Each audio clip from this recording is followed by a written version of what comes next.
Well, good afternoon. Good evening. And good morning to those across the pond and around the world. You're listening to Earth Changes Media Radio Hour.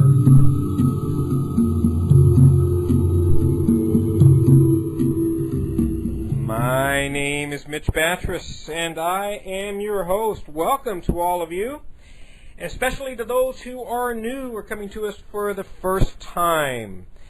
You have reached the #1 news source for space weather and Earth science. At Earth Changes Media, we bring to you the highest authorities and brightest minds from the scientific world.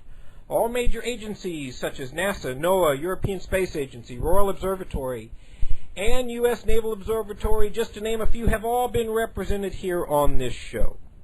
The top scientific minds involved in cutting-edge research from our leading universities are also presented here, bringing you first-hand information of what is next to come. We also invite the brightest minds in the study of ancient texts and civilizations.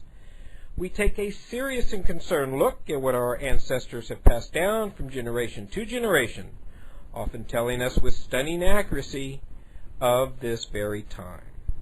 Never before have the two worlds of science and ancient texts joined together with such unity and precision, outlining a pathway of discovery. Oh, how true. Well, welcome, folks. Here we are live, special presentation this Wednesday night, February 13th. 1 week, less than a week before the full lunar eclipse. And boy, is that ever a telling time. This is, as you know, I studied the science of cycles, very absolute science.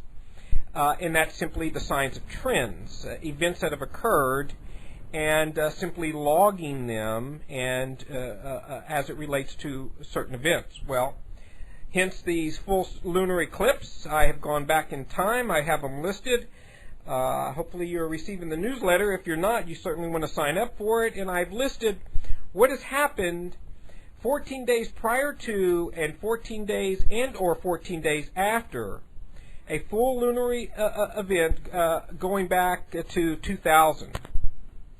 Not some, but every single one of them, folks, every single one of them. Tremendous earth changes events occur, mostly in this case volcanoes, however, tornadoes as well. We saw what happened in the southern states just last week. I would say that fits the window. It missed the window by 1 day, so whatever you want to do with that. 50 tornadoes plus just wreaked havoc, killing over a dozen people. And just tearing up neighborhoods. As a matter of fact, I think it's closer to 25. I can't remember the number now. Just a devastating event. Then, of course, we if you look back at the history, tremendous earthquakes. 7.0 and larger, often is the case. On occasion, 8.0 or 9.0 even, killing thousands, not just hundreds, folks, thousands of people. Leaving hundreds of thousands homeless in and around these times. And by the way, the events that we're going to talk about tonight, Baja California in particular, I repeat, I do not believe is the event to be to watch for a much larger event that's going to occur between now and 14 days after the 21st. But I'm going to bring on the specialist tonight. That's exactly what we're going to talk about. Really, the breaking news events of the day is this.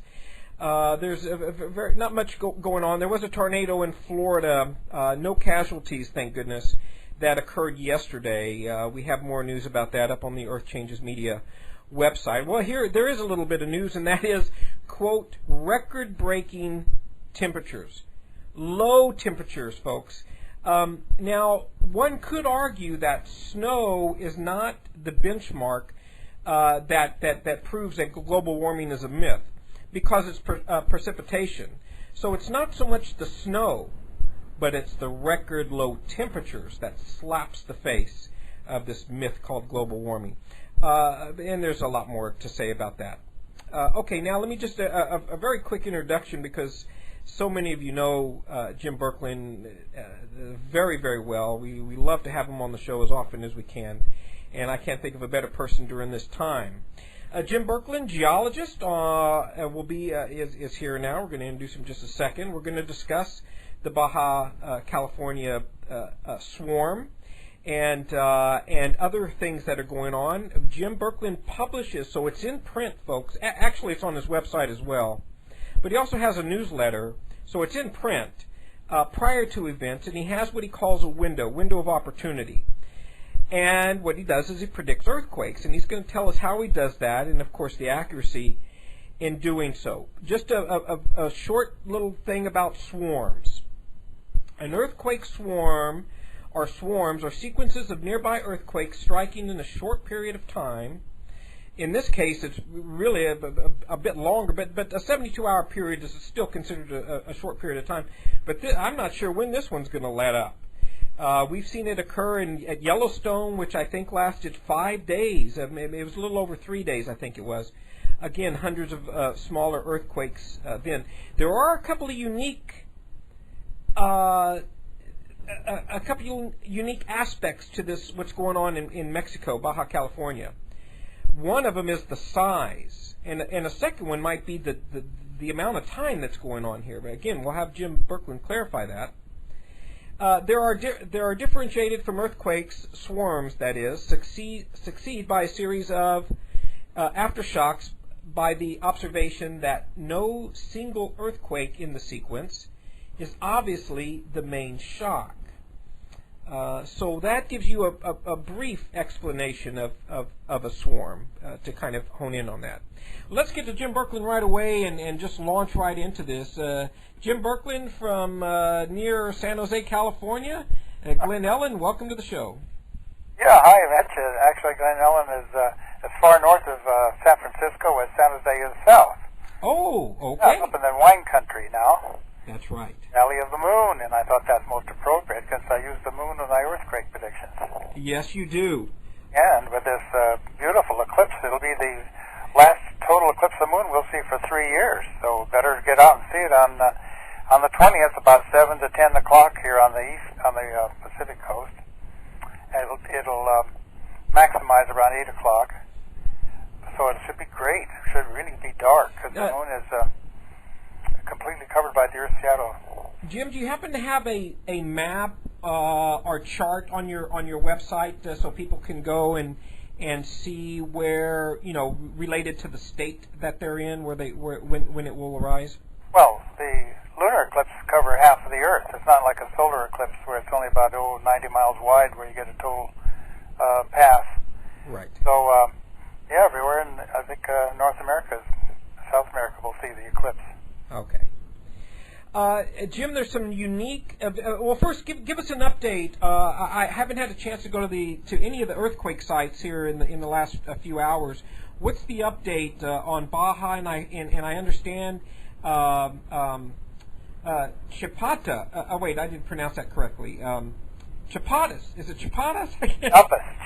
Chiapas. Yeah. Had what, a 6.4?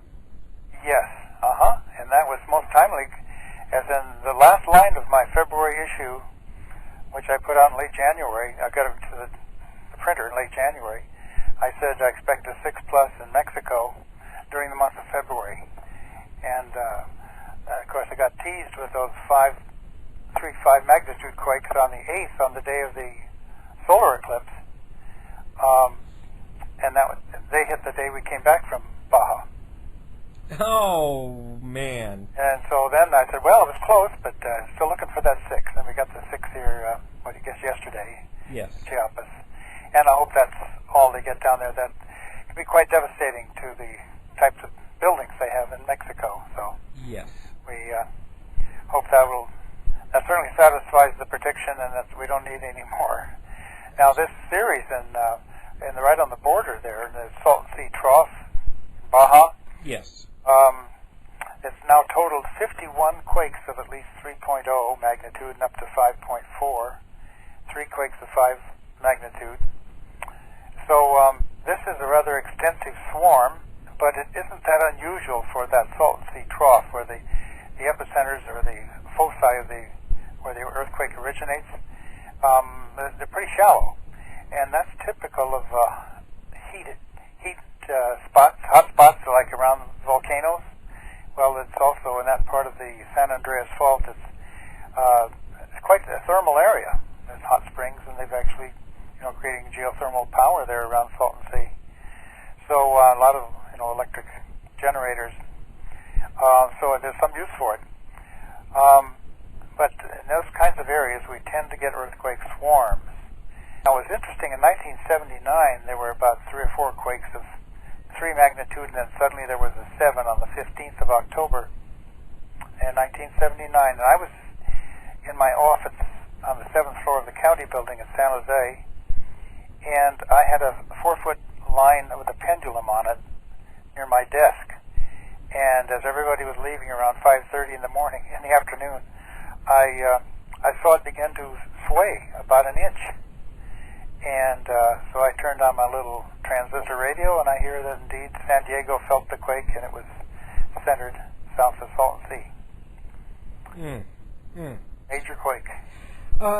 Jim, I mentioned, I want to stay on this. I'm going to come right back to Baja, folks, so don't worry. Really, there's a lot of questions I have about this. Now, Jim is telling us that it's really not that unusual. To me, Jim, it looks a little unusual, not only in the number, although the number may not be as unusual, but the size of these things. I'm more familiar with swarms in the 1s, 2s, maybe 3s. But this son of a gun is shooting up 3s, 4s, and 5s. Yes, but it did happen in 75 also. I was just getting acquainted with this earthquake prediction thing, and I was quite surprised about a week went on with 3s and 4s, and then suddenly there was a 7 or 6.8 down there. Jim, do you think the big one is going to be in that area? I kind of suggested it wouldn't. I did. Maybe I misspoke. I shouldn't say, well, let me just pass it to you, Jim. I believe that what we're seeing here is not what I'm expecting in this 28-day window. Well, Cal Lowry just hit me with that tonight, and I said, it's about a 50-50 chance that we'll have a bigger quake than the 5.4 that we've already had. Whether it'll exceed 6 is, kind of guesswork. She's concerned about that because we've had a bet for 6 months or so as to where the next 6 would hit California. Yeah. And my area of interest extends down to latitude 32, which is just below the border. Yes. It would include this area in Mexicali. Yes. So she's getting a little nervous that her bet may be a little insecure right now, but we just can't say. I haven't heard as much about many missing animals down there, but I do know in the LA Times last week we had the most missing pets in over a year. So apparently they were anticipating pretty substantial quakes. Yeah. And it's usually animals anticipate quakes to about the same distance away from the epicenter that people experience the quakes when they occur. That's my kind of rule of thumb. Yeah, that makes sense. So the bigger the quake, the greater distance people feel it, and the greater distance animals anticipate it. Yeah. Turns out this is what the Chinese found out too before the 75 quake in Haicheng. So there are lots of little clues out there if we just keep our eyes, ears, and minds open to accepting things that we perhaps don't understand. Just if we can gather the data. That's the scientific message. Often we don't know what we're going to end up with when we start gathering data. Right. Exactly. Which is really much of what I do. I mean, that is what I do. I not only gather raw data in the sense of records and documents and so forth, but I go directly to the scientists, lead scientists in particular scientific disciplines. And Jim, what I found is it's really kind of scary. Our scientists have become so specialized, just like with medical doctors, that truly the left hand does not know what the right hand is doing. So I go to a geologist or someone a geophysicist, and this person doesn't even know what SOHO is. Knows nothing about space weather. So I go to the astrophysicist, and they know nothing about the Earth's core. So, there's this great disconnect in my opinion, of how it all plays together. And there's this thing called ego. It's like when a scientist has achieved a certain renown in their field, they tend to believe that they know more than they actually do in other fields. Yeah. And this is disturbing. In fact, it makes it difficult. For example, I haven't been able to publish on how earthquakes relate to the gravitational stresses. Yeah. Because mainstream science says there's nothing to it. But if they'd only look at the existing literature, they'd see many papers internationally that talk about the same thing, and whether animals can detect it, and earthquake lights, and reservoir-induced seismicity, and various things that are gradually becoming known facts, That's right. And a scientific fact is at best a progress report subject to change with some new data or some new insight. Yes. And I've had to change a lot of the things I learned in university training. With 10 years of college and university, I had to throw out many so-called facts. Well, that's what makes you unique, Jim. Honestly, I'm being objective. Believe me, Jim, I have interviewed literally hundreds, dozens of the leading scientists of the world, and there's not many, I could count them on one hand, that are as flexible as you are, although all of them give lip service to that true science is to look at things objectively and be able to switch your paradigm, but that's really not the case. No, peer review is a form of censorship. Yeah. And they say that's real science. And here I published more than 50 papers in various aspects of geology. And then when I got to start predicting quakes and writing papers about it, suddenly I couldn't publish a paper. Yeah. And I finally gave up after 5, extra. This is time-consuming and a lot of sweat and a lot of imagination, and you finally put it all together, and they turn it off because they say, oh no, there's nothing to this, it's old wives' tale, it's anecdotal. So I finally said, I'm just going to have to pursue it through other means, and I thank the Lord for the internet. And of course, while I was still on suspension for having predicted the Loma Prieta quake, which I called the World Series quake in the newspaper 3 days before it hit, then after it hit, there was all kinds of animosity developed in my colleagues, and they wanted me fired for having the audacity to predict a quake before they did. And so, I was suspended for almost 3 months, and during that time I started my monthly newsletter, and I'm continuing now. I just mailed out the number 218th monthly issue, and I guess you may have gotten yours, or you should do it in the next couple of days. Yes. And on the very last line, I said, expect a 6+ quake in Mexico during February. And I was really thinking mainly at the time of the lunar eclipse, but I didn't pin it down that much. But we'll take what we got. Jim, I just pulled up. Actually, I pulled up 2 maps. I pulled up a map of the of North America, and I also pulled up a world map. Now, as you know, of course, I follow Earth changes all around the world. One of the things that I have noted are the volcanoes that have become active again in this window, and it's a little bit heavier weighted towards Mexico and Central America and South America.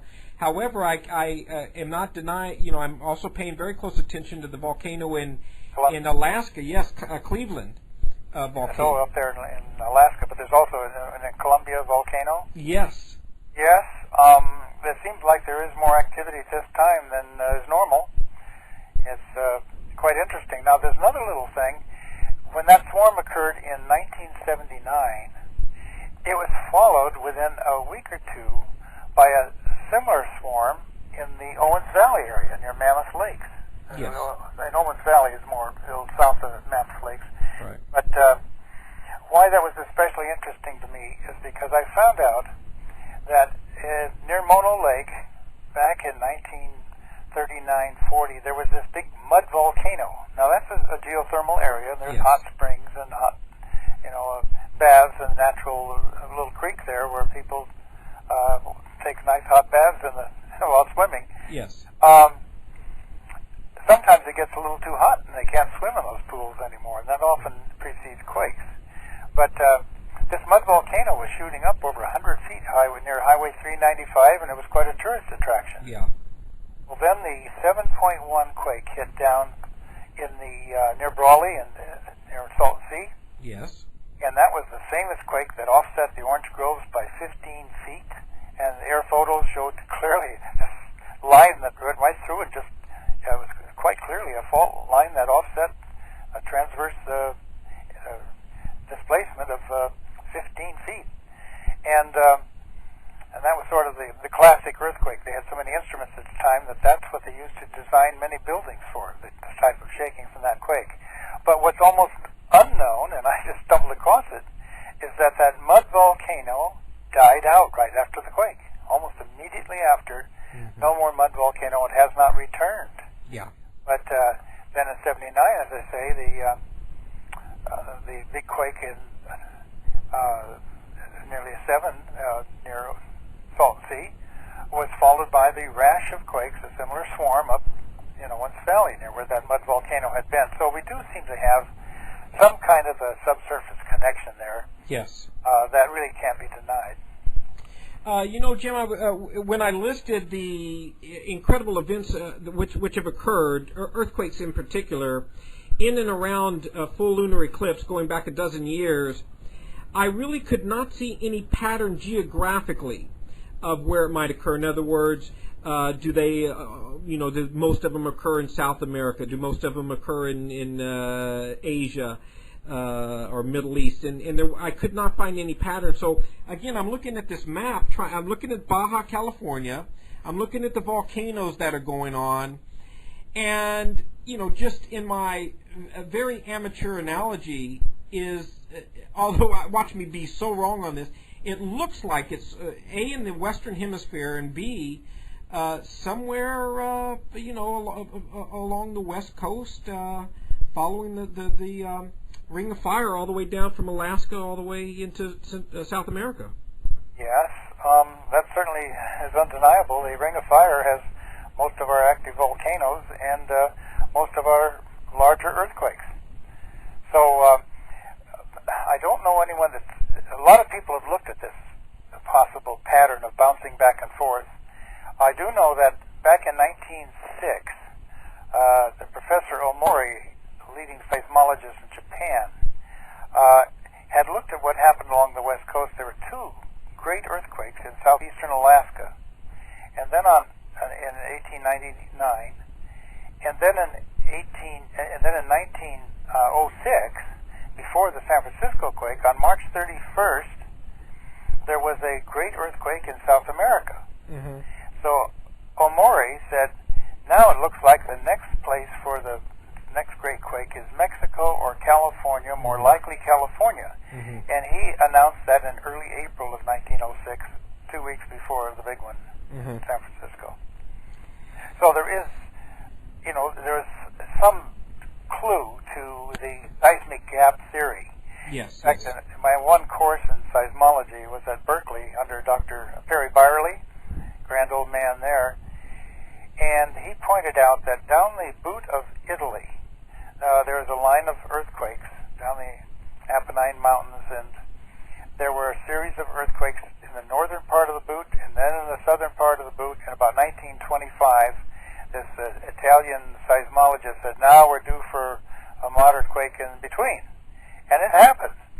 So Perry Byerly told me told the whole class, that was one of the few examples where inspection had produced a successful prediction. Well, Jim, that predates, as I understand it, came out of California, what's called the donut theory. Came from Japan. It was the Mogi donut. Okay. Tell us what the Mogi donut is. Well, it's Professor Mogi, and he noticed that before large earthquakes in the east, he was mainly looking at China, Korea, Japan, there seemed to be a pattern, a ring of smaller quakes, and in the central, quiet area, that would be the epicenter of a larger quake before very long, within a year or so. And so he showed several examples of the Mogi Donut, and it's certainly something that people that talk about on my website and others, it's another thing to look at. It doesn't always work any more than the seismic gap theory in time or space, but it essentially is a circular gap with a quiet center in the middle of the donut, which would be an obvious place for people to put a lot of instruments and start watching closely the animals if you see such a donut around your area. Of course, out in California, the edge of California, we would never see the other half of the donut out there. That's right. There's not much earthquake activity well off the coast of California. There are just not many faults out there. Yeah, it all happens just north of you in Oregon. Yeah, well, yes, true. That's where the ridge is up there. Yeah. In California, except for the very far north, the former oceanic ridge that was creating new crust from the ocean, and it was subducting under California. The subduction zone ate up the ridge because it was subducting faster than the ridge was putting up more material. So the whole ridge moved underneath, got absorbed, and what is left with was the San Andreas Fault about 30 million years ago. Yeah. And of course, when that subducted material, which was generally lighter density than the deep mantle, well, this material was embedded down in the mantle, and suddenly it wasn't moving anymore, and it just suddenly began to rise, just like ivory soap would float in the bottom of a bathtub. You let it go. So this whole mass that had been subducted began to rise, and that seems to explain why the Four Corners area is around a mile, elevation, about 5,000 feet, and why the Colorado River, which had been just meandering gently, reaching, the Pacific coast, and as the land rose, the Colorado River became entrenched, and was able to cause the Grand Canyon, because it couldn't get out of this rising terrain. It was stuck in there. Yeah. It continued to erode down as the land moved up, like a buzzsaw. It was pretty effective. Yeah, over a million years. Slow-moving buzzsaw, but that's exactly what happened. Jim, we're almost at the bottom of the hour, and I do want to talk about fluid displacement, which is in a great deal contribution to you in tide tables. But it's not just the increase; it's also the decrease, if you will, of fluid. So, folks, when we come back, I'm going to ask Jim to tell us about his tide tables, his predictions, his windows, meaning windows of opportunity that are here, and also if when we said fluid displacement, folks, on some of the earlier shows, it's not just water; it could be oil. It could be anything fluid. I'm sorry? Magma. Absolutely. Which, by the way, Jim, Baja, although you've already clarified that it's the tectonic plates, it has all the signs of a volcano, to me, the way it's acting. It has volcanoes there. Cerro Prado, dark peak, it's a volcano. It's been active in the last few million years. Is it in that spot, right there? Right there, right next to where the action is right now. Have you heard from any volcanologists that is it a caldera or is it No, it's a peak. It's a black mountain that has been active. I just sent out a newsletter and I mentioned 4 earthquakes. Let me see if one of the 4 I mentioned is what you just said. Let's see. I'll spell it for. Is it Cerro? Yeah. Prieto? Cerro Prieto. That's it. Dark Peak. That's it. Yeah. Is there any reason you would think that that's not what's happening there? I mean, would you cross that off your list? No, I wouldn't cross it off. But see, we haven't had it happen with the previous swarms. But the swarm activity that we've had up at near Portland has caused made me think that Mount Hood is the most likely center for the next eruption. There's the catch. Hold it right there, Jim. That's exactly what I was hoping for at the bottom of the hour. Folks, you don't want to miss the second part. You just heard the hook right there, because he certainly got my attention when he mentioned that as well. Mount Hood. We don't think about Mount Hood, but Jim has something to tell us tonight. Stand by. We'll be right back.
Welcome back. For those of you just tuning in, you're listening to Earth Changes Media Radio Hour.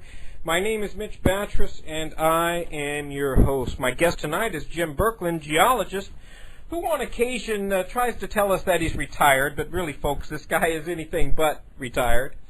He is also known as the man who predicts earthquakes. Matter of fact, there's a book titled after Jim. It's all about Jim Berkland, the man who predicts earthquakes, and you can get that from his website, I believe Amazon.com, and probably Barnes & Noble and most of the typical bookstores, I would think, but directly from Jim's website itself, and that is syzygyjob.com, and I like to spell it. That's syzygyjob.com. Syzygy is a known event, celestial event, but JOB is probably not as well known, and that's his initials. That's Jim's initials. So it's Syzygy, syzygyjob.com. The man who predicts earthquakes. Well, let's bring him back on, and I did have a chance to pull up. I wanted to get more information about this volcano in Mexico, right? Evidently, exactly where these events are occurring. Cerro Prieto. Geothermal field is geothermal field. Jim just told us about that. It's located at the head of the Gulf of California. It lies in an active continental rift that is transitional between the transformed San Andreas Fault system to the north and a spreading ridge of the East Pacific rise in the Gulf of California to the south.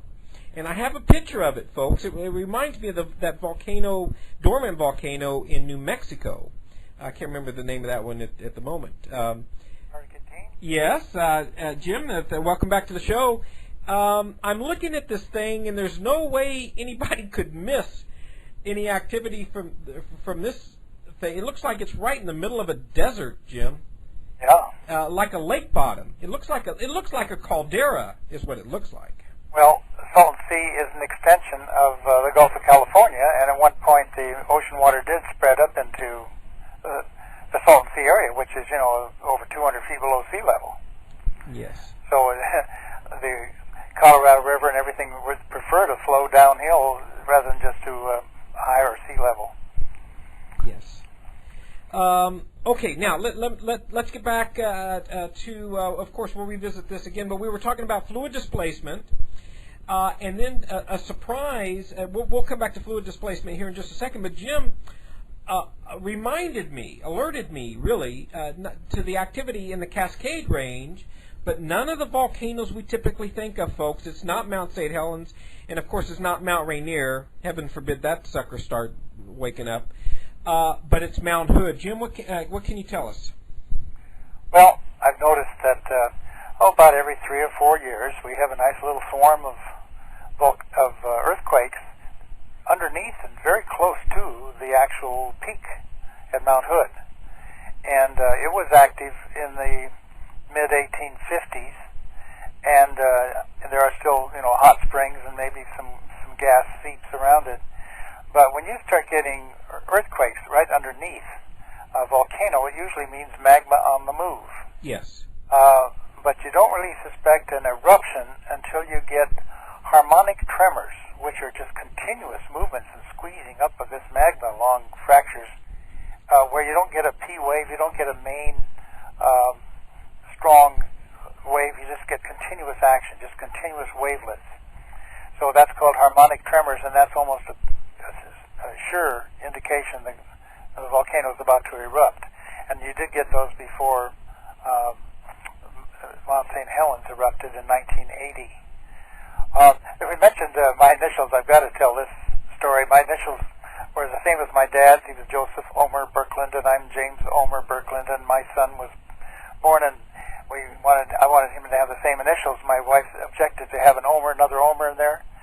So we named him Jay, and then after much research, we settled on his middle name of Olin, O-L-I-N, back in 1974 on October 3rd. Well, at least 10 years later, I was looking at Ancient America, a magazine about archaeology in Americas, and this fellow, Jose Arguelles, who devised the harmonic convergence and had people holding hands across the country, and he made, about a third of the country was covered. But anyway, he wrote this article describing the most famous artifact that the Mexicans have, which is the calendar stone, derived from the Mayan calendar stone. You remember, in 2012 was the end of that calendar, and I'd always kind of laughed about it and said, oh, well, the artisan that made the calendar just ran out of rock. But it looks like there's a lot more things going on with 2012 with the sunspot cycle peaking out then, and there are a lot of interest in that year, especially towards the end of the year, around December, the time of the new moon. Anyway, when I was reading this description of the calendar stone, I read about the central god, I think it's Tonatiuh, with his big bloodthirsty tongue sticking out, and around him are 4 lesser gods. The god Atl of the seas, and that's probably where Atlantic came from, A-T-L, Atlantic. And then there was the god of the storms, and hurricanes, and the god of the fire and volcanoes. But the second most important god was the god of earthquakes. And guess what his name is? Olin. Yes. Oh, I'll tell you, I just got tremors up and down my spine when I read that, because Jay was born on October 3rd, 1974, the day of a major destructive quake in Lima, Peru, where the land of the Incas. And I don't think Lima has not had such a strong quake ever since. Oh, my gosh. So, Jay, however, did not devote his life to earthquakes. He's mainly into computers, Yes. computer science and Yes. in filmmaking. Yeah. But that was quite a shock, too. Oh, no coincidences. No coincidence. Yeah. Jim, fluid displacement. And then let's wrap that into, a big component of how you predict earthquakes, which in part is tide tables. Tell us about what is the science behind fluid displacement? Well, it's not only fluid, but it's solid displacement, because when the ocean's tide comes in, it loads up the crust and it's depressed. And then when the tide goes out, the tide races up, and this only takes every 6 hours, up and down, up and down. And if you have a fault line that's under a lot of strain and hasn't slipped for some time, this rapid change every 6 hours can be a trigger to allow the frictional resistance to be overcome. The only thing holding a fault together is friction. So you just need to have a little lubrication or a little disturbance of the status quo. And so that can be daily changes at extreme periods of tides, such as occurs with the new and full moon. And that is those two events are called syzygy. Yes. And a perfect syzygy is an eclipse. Well, we just had an eclipse of the sun visible down in Antarctica and New Zealand. But on that day, we had a 6.9 quake in the mid-Atlantic. And that's the strongest quake in the world since early December. We didn't have such a quake as strong as 6.9 in all of January. So it happened to be right on the day of the eclipse of the sun. Coincidence. And then shortly thereafter is when we started getting the swarm down in Baja. So it looks like this whole month of February is going to be quite shaky, and I'm expecting that to be true. So you have not only the solid Earth moving up and down because of the tides, but also in the middle of the continents where there are no ocean tides, because there is an Earth tide, and it amounts to about 3 feet. The Earth's about 3 feet greater diameter at the time of syzygy. And it doesn't sound like much, but if a fault line is under a delicate stability, this little extra pore pressure change can be critical, because water can't be compressed. It kicks back equally and oppositely in all directions if you direct the stress on it. So when it's being squeezed and compressed, the crust the rock is being compressed, but the water is not, and so it kicks back, and it's like putting a little WD-40 on it. It allows the fault to slip and create earthquakes. So this has happened time after time after time, and of course we all remember the biggest earthquake in recent times was the big one in the Indian Ocean there in day after Christmas in 2004. Yeah. And it was followed by the huge tsunami. It was on the day of the full moon, Yes. syzygy. The previous giant earthquake of 9.2 and the giant tsunami, you have to go back to 1964 in Alaska on March 27th, Good Friday, which was the day of the full moon. So again, coincidence. These coincidences keep cropping up. Of course, the San Fernando quake in 1971 was on the day of the eclipse of the moon, and the big quake in Long Beach in 1933 was on the day of the eclipse of the moon, and the big one in Bakersfield, in Kern County in 1952 on July 21st was on the day of the new moon.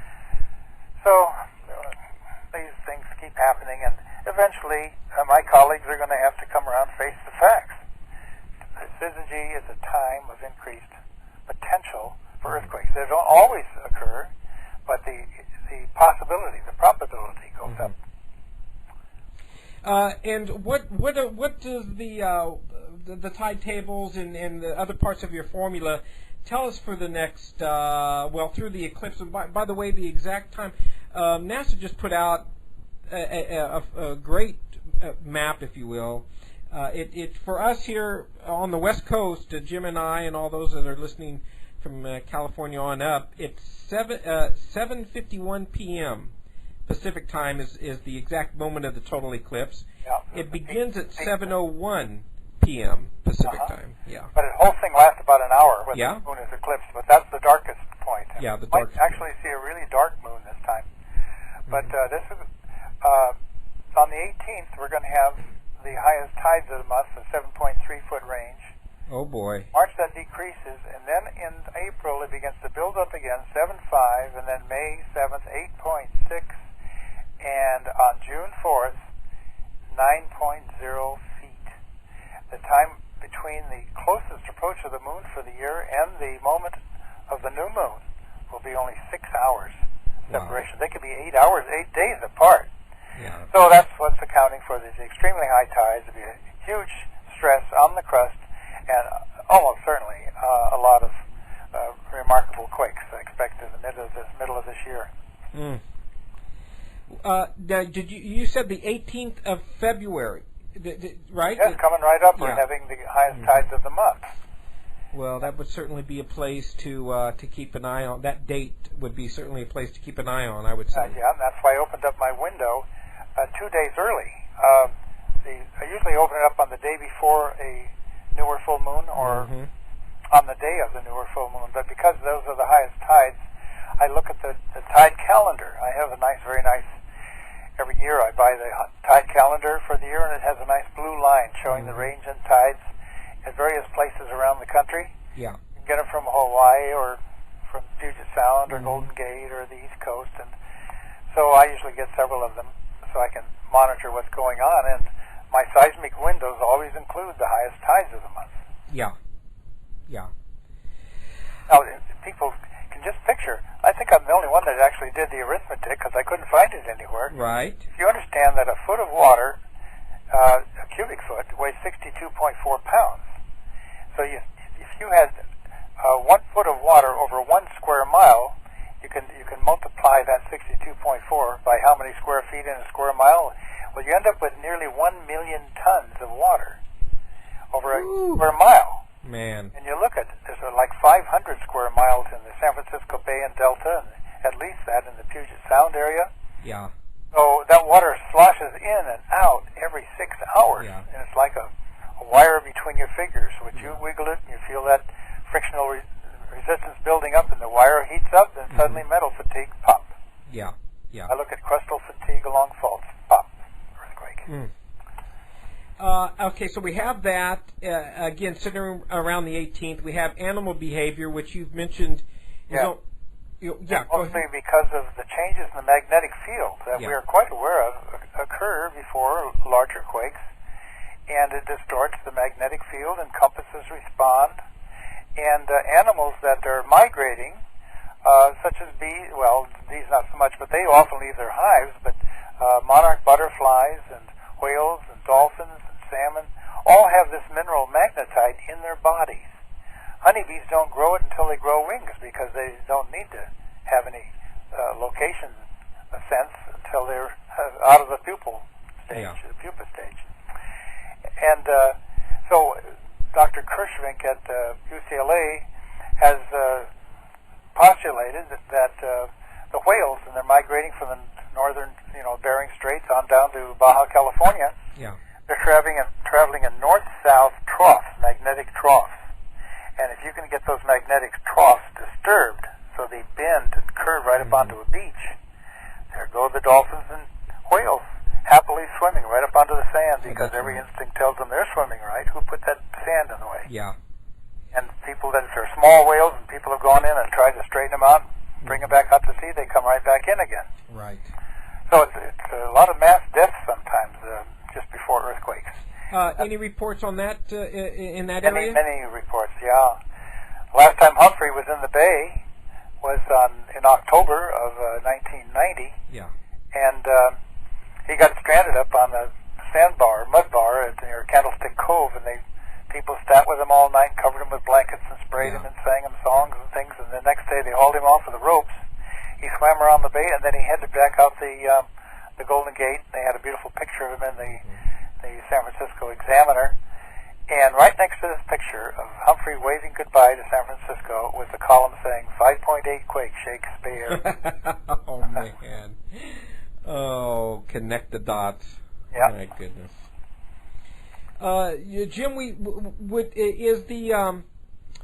are we still short on large quakes? I know that we've talked about this before, and that although the initial thought by most people is we thank goodness that we haven't had any large quakes, but in fact that could not be a good thing. How are we standing in the way of large quakes, say, over the last 12 months?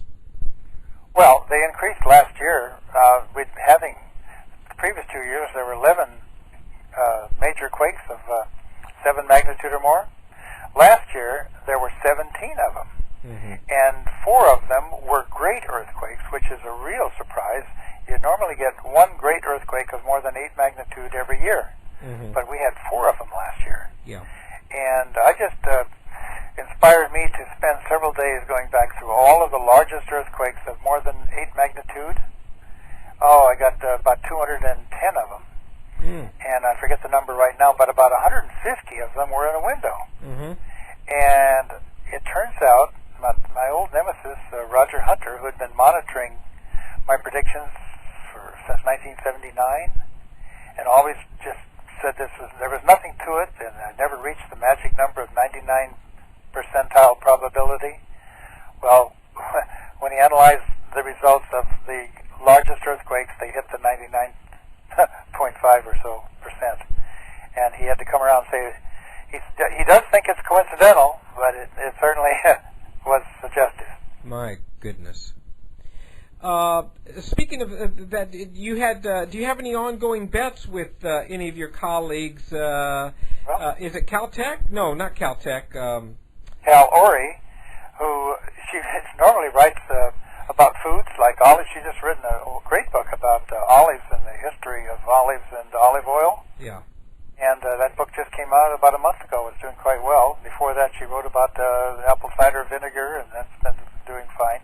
But anyway, she said her name really is Cal Ori, and so if you run that together, that's calorie. So it has a lot.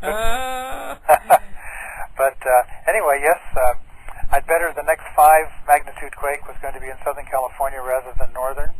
And by golly, a 5.5 hit off the coast of Eureka, so I lost $50. So I turned that around and said, okay, I'll bet the next 6 is off in Southern California. And we doubled the bet so I could get my money back. Yeah. She's getting a little nervous now because of all of the quakes down in I can imagine. No, I was thinking of that team of geologists that took you to task, and you had an ongoing bet with them. Oh, yes. Well, that's part of it. One of them, he's now the head of the seismology department up at the University of Washington, and he had a student look at tides and quakes, and he did find there was a correlation on with the maximum daily tides. He says, but that doesn't have anything to do with Berkland's because his is every 2 weeks, maximum tides. Apparently he didn't realize that the maximum daily tides are at the time of the maximum biweekly tides. Yeah. So he didn't want to admit that there was something to what I'd been doing, but his own data showed that there is. Right. But anyway, I bet him that we would have a 4.5 quake during one of my windows a couple of years ago. Yeah. And we actually got a 4.46. And he said, that doesn't count. See, that was less than 4.5. And I said, but all of the seismographic stations averaged it up to 4.5, which is what you do statistically. Well, that's right. So, we agreed to that. We just say that was a 50-50. It was a push. So, anyway, I said, well, let's move that bet to next month. And he said, I don't think so. My wife wasn't too happy with our last bet. Oh, that's incredible. I've been doing quatrains about animals, just for fun. And I call them quatrains of thought. Yes. And here's one. A pigeon flies to find his home by means of magnets in his dome. He circles, making currents form with lofty thoughts through fog or storm. And dolphins, too, have magnetite within their heads for inner sight, while in migration sea to sea, they use magnetic memory. Oh, that is good, Jim. That is very clever. Thank you. And you've done that before. Oh, yes. Yeah. What are the Japanese with the 4 words? What's that called? Haiku? Haiku, yeah. Haikus. I haven't done any for the animals. I did one on a dandelion. Let me see. A dandelion growing by the Bayshore Freeway. Traffic coming, going. All of this exhausts me. That's 17 syllables, and that's a haiku. And all of this exhausts me, says the dandelion. Jim, we're getting close to the end of time, so this is always at the time of the show when I like to hear your predictions, the size in particular, in the range. So go right ahead. Well, we are hard upon the February seismic window, the 18th through the 25th, and you can expect quakes in the San Francisco Bay Area, the Puget Sound area, well, including Oregon. I say Oregon to Washington address, and within 140 miles of Los Angeles, which gets you down to Mexicali, and then worldwide expect a major quake of at least 7 magnitude. Of course, then I was mentioning April, May, and June are going to be the peak times this year, and then you come up to December, and that's a whole another story. I'm going to have more to say about December as we get further in the year. Yes. All right, well, hold that thought. Jim, we're going to have to stop it there. As always, it was a pleasure. Folks, Jim Berkland, geologist, the man who predicts earthquakes. You can catch him at his website, syzygyjob.com. Jim, as always, a pleasure. Mine too. It was great fun. I hope you get some response. Thank you. We'll certainly be in touch. But you know the next big bump we get, I'll be on the phone to you in a second. Sounds good. Okay. Take care. Bye. Now there you have it, folks. Jim Berkland, and yes, we're watching very closely what's going on, and we'll certainly report the events as they occur. But you know what?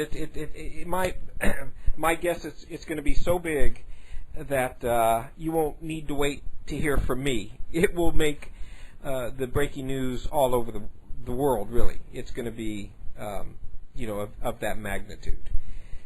So we'll see. No, I'm not looking into a crystal ball. This is the science of cycles. Simply looking and studying patterns that have been there for a long, long time. This is Mitch Battros for Earth Changes Media Radio Hour, signing off for now. Hope you have a wonderful weekend. And, of course, we'll reconnect next week. Take care.